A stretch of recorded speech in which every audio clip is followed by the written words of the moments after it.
Je dirais que par rapport aux bénéfices moi, que j'en vois, c'est tout d'abord c'est la diminution de la charge mentale. C'est-à-dire qu'à un moment donné, euh, le fait d'avoir effectivement de ne pas s'embarrasser, on va dire, de détails, mais de retenir les éléments importants et de les relier les uns aux autres, et qui permet de reconstruire une réflexion ou un processus de réflexion, je dirais que ça permet voilà, de se vider, on va dire, un petit peu la tête, tout en ayant effectivement conservé l'essentiel. Deuxième chose, je trouve, c'est la question de la structuration du propos, qui permet effectivement d'être clair et précis. Moi, j'ai pu constater par rapport à l'auditoire, dans la façon de présenter les choses, il y a beaucoup moins d'interrogations, moins de nébuleuses. Ça paraît, pour les gens, ça paraît effectivement clair.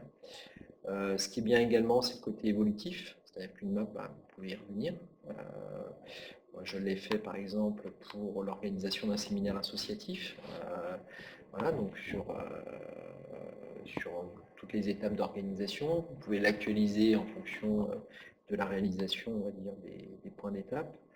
Et puis donc, je veux dire aussi l'optimisation, c'est-à-dire que vous pouvez faire passer un message important, complexe, en peu de temps.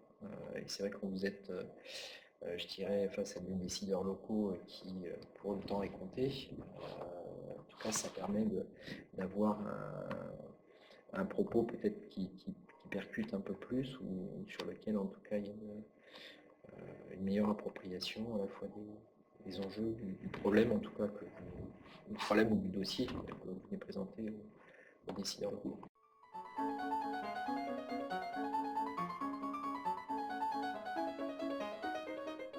J'étais assez étonné que ça vienne aussi naturellement. C'est-à-dire que, bon, après, c'est comme une activité physique. Il faut effectivement l'entretenir, il faut y revenir.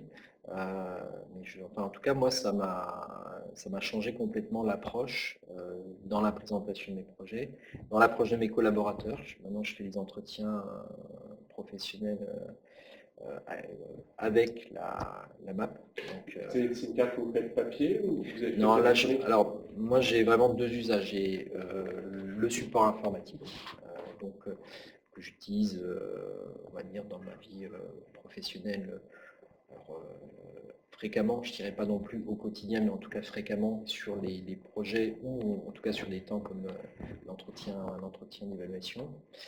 Je l'utilise également pour les présentations aux élus, dans le cadre des instances décisionnelles. Et puis sur le plan un petit peu plus personnel, je le fais à la main. Donc que ce soit effectivement lors de formations associatives, lors notamment de projets personnels,